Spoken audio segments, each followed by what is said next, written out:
I've got to introduce myself. My name is Mica. I am a sustainability consultant by trade, but I started my career in fashion. So I no longer work in fashion, but what I learnt while I was in that space stayed with me. I haven't been able to unsee it. So I have, for the last 25 years, been an activist in this space. And I do this kind of unconnected to what I do for a living. So I don't have anything to hand out, I'm not plugging anything, unless you just want to be in contact with me, which is totally fine. This talk that I've put together for today kind of goes a little bit deeper than the sort of talk I usually do. So I have given this sort of talk to various schools and at different events, but I'm kind of thinking that you guys are a bit more of a switched on crowd, so I wanted to try and offer something that you might not already know. And as far as I'm concerned, I'm here because I think this is important, and if even one person takes away a new piece of information and shares it and starts a butterfly effect, I'll be delighted. So just to say, it does start with a bit of doom and gloom, but I'm going to end on a high, right? So stay with me. So you probably know this, right? The scale of the problem is massive. So I've got what I call my true cost tag. I made that with my friend Di, and we take it around whenever we do talks, because we want people to understand that a tag like that you see on a garment usually just has its monetary cost, but its real cost goes much, much deeper. And if you look at this, right, in terms of CO2, the impact of the fashion industry is greater than aviation and maritime shipping combined. That's astonishing. It is. If you think about the way we think and talk about clothing versus the way we think and talk about flying or shipping, you know, it brings you out of that, and it's because of consumption, where we are in a moment of extreme overconsumption, like nothing we've seen in history, and it is mind-boggling.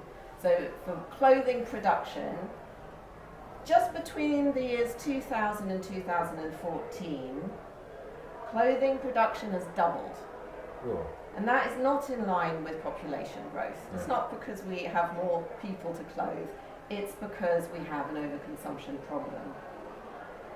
So clothes bought today versus 15 years ago, we make 60% more clothing and we wear it for half as long.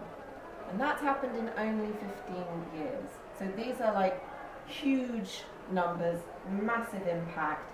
Another ridiculous thing that's changed is that people are wearing their clothes for less time. So clothes are very disposable.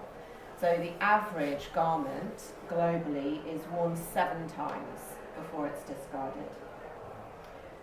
So if we keep going the way we're going, by 2050, we will have enough unused clothing, something like 138 billion pieces.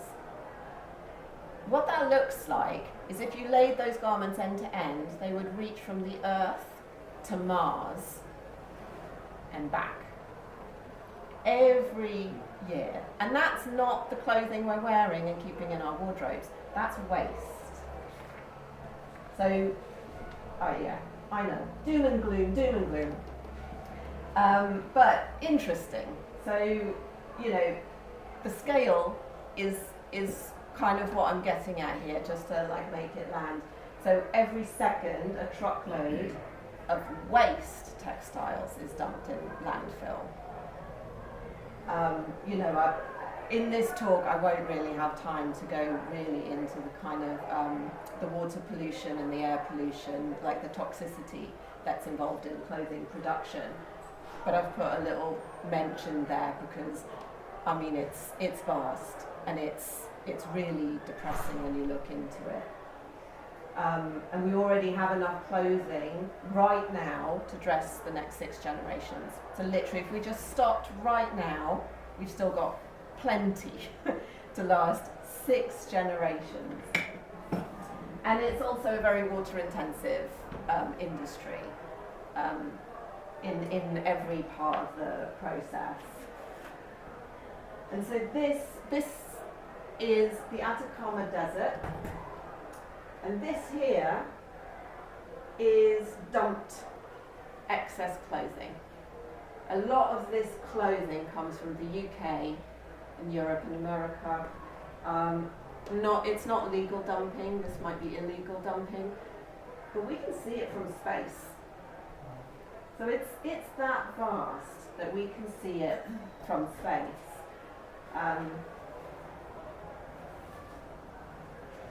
And yeah, so this is another thing you might not know. So where do our clothes go when we're done with them? So they go to the Atacama Desert that I just showed you, and they go to places like this. This is in Ghana.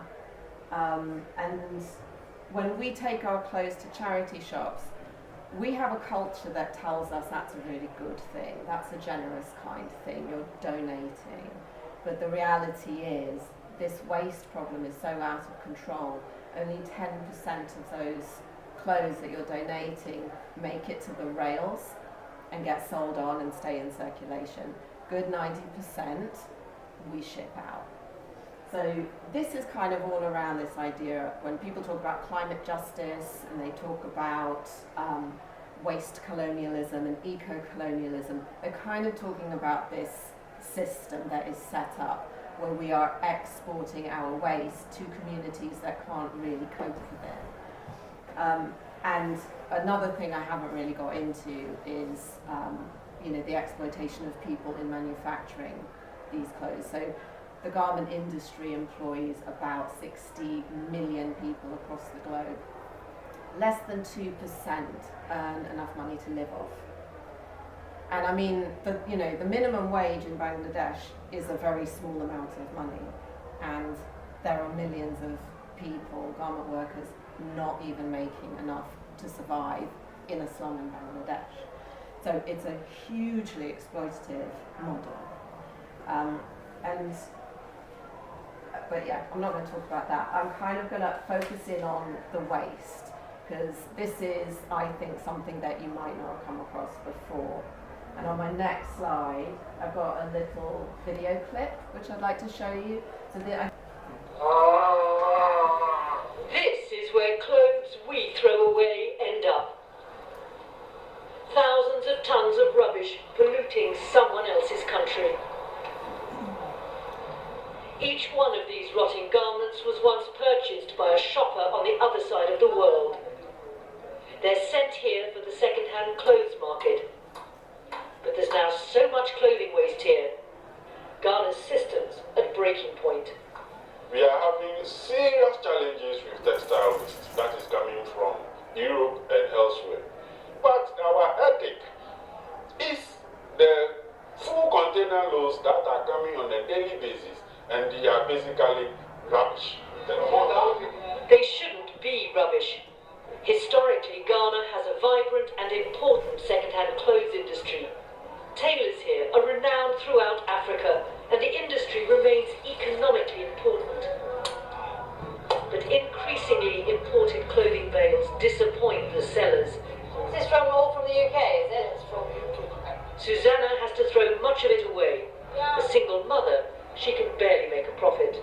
When they saw it's not good, for us, the rubbish is too much. So to be clear, you bought this today? Yeah. And it's all rubbish? All rubbish. It's the same for Isaac. He has to throw half his stock away. Businessman David Adams says the quality of much of the imported clothes is an insult. No, we don't need a white man's pity. What we need is for them to give us good quality clothes. When you cut the bill, most of them are junk. So most of them are faded or they are torn. You can't use them. Some of them stinks. The market is saturated with imported garments that won't sell. Some come from UK charity shops. Many come direct from UK retailers. By the end of the day, the discards pile up. And in the middle of all this mayhem are thousands upon thousands of single-use throwaway t-shirts for music festivals, for marathons, for hen nights and for graduations. All now for sale or probably pretty much heading for landfill. This is Accra's nearest official rubbish dump. It's now closed. It can no longer cope with the around 50 tons of clothing waste a day. Now places like this, informal dumps, are multiplying. Liz Foreman is here to study the environmental impact of fast fashion. What brands have you found? We found pretty much everything. So H&M, Adidas, Nike, Gap, and this is an M&S bag. The UK sends more clothes here than any other country. We've completely devalued what clothing is. Clothing is now disposable, and I don't know how we come back from treating it like a plastic bag or like a plastic bottle. Is this the result of the choices that we make in the global north? Yes, the textile mountain is an environmental catastrophe. It's here where people live. The streets here are littered with the remnants of our fast fashion choices. It's on their land and it's in their sea. We don't want the rubbish our throwaway culture leaves behind, but nor does Africa. Penny Marshall, News at 10, Ghana. Wasn't great for M&S, was it? But they make a big thing about the environment, don't they? M&S. Yeah. I mean, they all do. Yeah, You know, we saw yeah, there's they do. the bag made from 30% recycled Yeah, materials.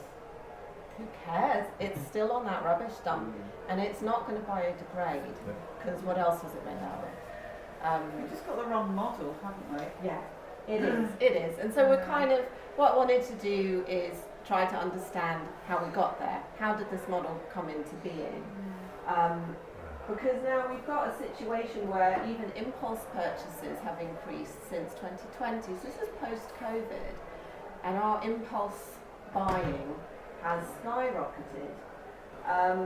And we have consumed more since 2016 than we have ever before.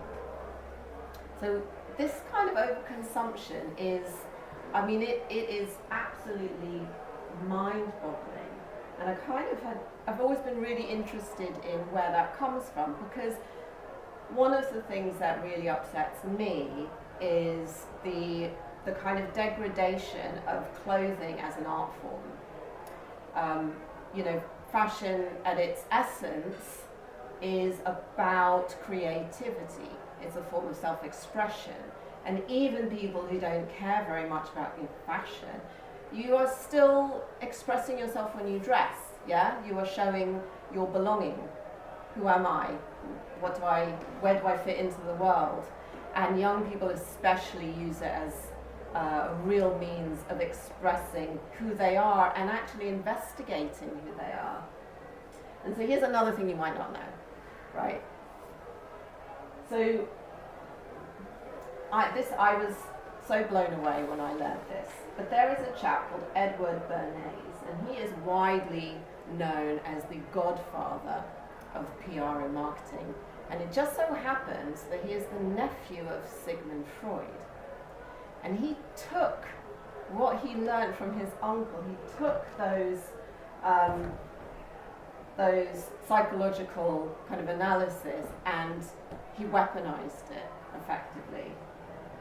And he termed his methodology the engineering of consent. So this is the idea that public behavior can be manipulated, so that insecurity is not a side effect. Insecurity, human beings' insecurities become the product. And that's what they hone in on. And I remember really clearly taking my daughter when she was at a very formative age, very self-conscious. She needed new jeans. We just went to the shops and we started trying on jeans. And something really bizarre happened, because the jeans weren't well made, so they weren't fitting quite right. and she didn't feel good. And she was looking around the shop, and the shop had like quite intense lighting. It wasn't flattering her. But it also had huge pictures of really beautiful people looking great in these clothes. And they were all happy and together, and they had a sense of belonging. And she wanted that. She wanted to fit in. And she was getting really stressed that none of these jeans were looking good on her and making her feel good. And she said, "Mummy, we have to buy something. I can't leave this shop without buying something." And I thought, what do you mean? She didn't feel like that when she woke up.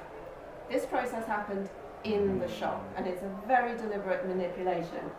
And we have a thing now we call retail therapy. And people talk about that to me all the time. I'm like, well, what's that? That's a made-up thing, right? So this whole love that we used to feel around clothing, the sense of confidence it might give you to put on a really beautiful garment, we've swapped that out for an instant, tiny little dopamine hit. Retail therapy. That'll make you feel a bit better. And trust me, it is very explicitly designed to be brief, so that you need another little dopamine hit, right? You go on and on and on. And now what we're seeing is we're going to get that dopamine hit when we get rid of stuff. Have a big clear out. That makes you feel good. Phew, got rid of all that clutter and junk. But now I need some retail therapy, and on and on and on. And we didn't just happen to get here. This is a manipulative model, and it has been inherited by fast fashion, and fast fashion has done very, very well out of it. And so Edward Bernays was really kind of famous for a couple of massive campaigns, and Lucky Strike was one of them. And so we kind of look back at the old ads, and we just are really shocked by them. It's like, oh my God, look, they're selling cigarettes. They're targeting women, telling them this is healthy, this will keep you slim and beautiful, and then you'll get your man, and then you'll be happy ever after.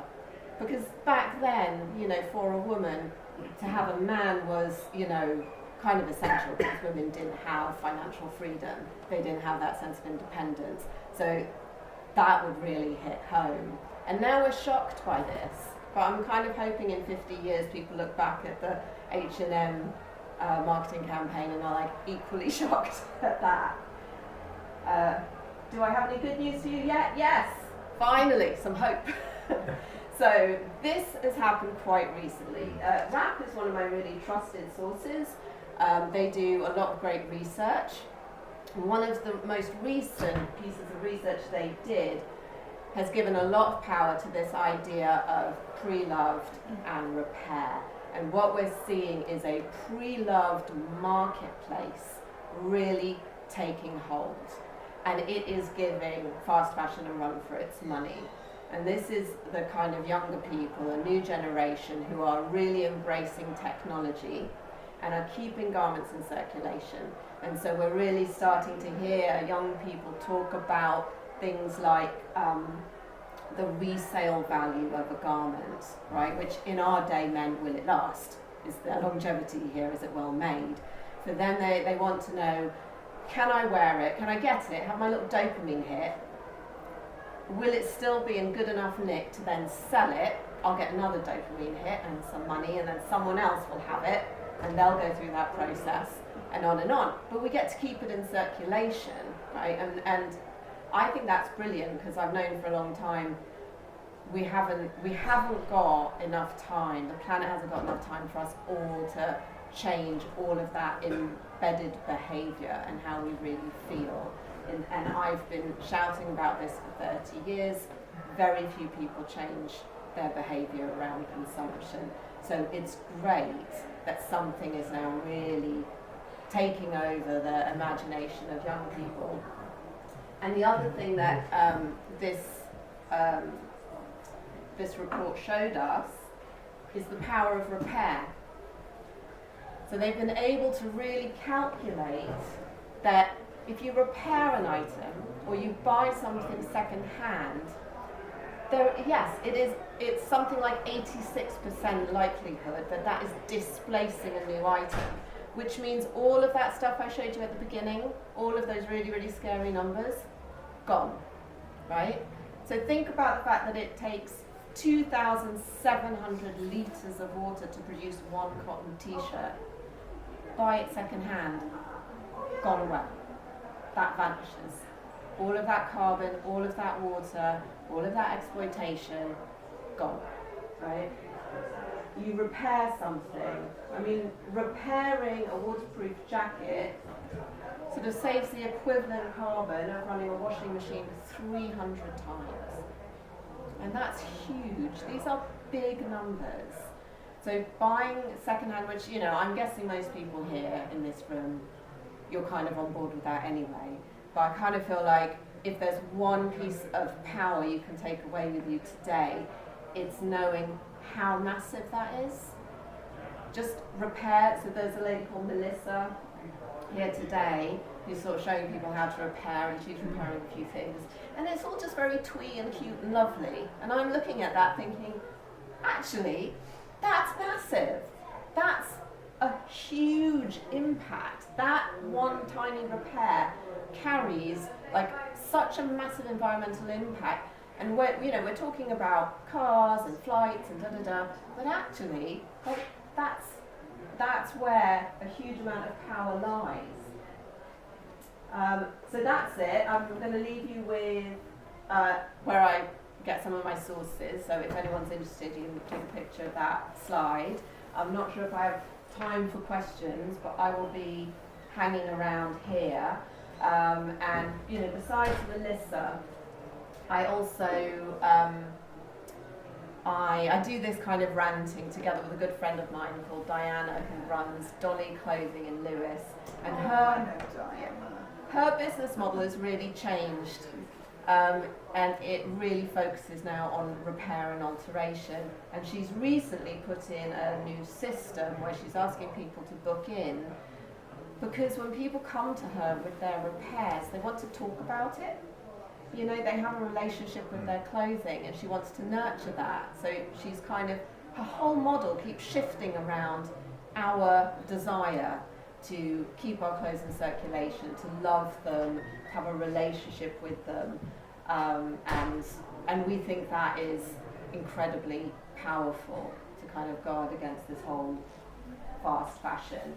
And one thing that I hope you take away from this talk is that pushback. It's not just environmental, it's cultural too. Yeah, we're pushing back on that whole model that exploits everything, exploits people, exploits the most vulnerable on the planet, exploits our resources, and it literally exploits our own human emotions and those of our children. So it's a huge pushback. It's very important. So pass that on, tell your young people. And then I think I've got to wrap up, but please do come and talk to me if you have any other questions.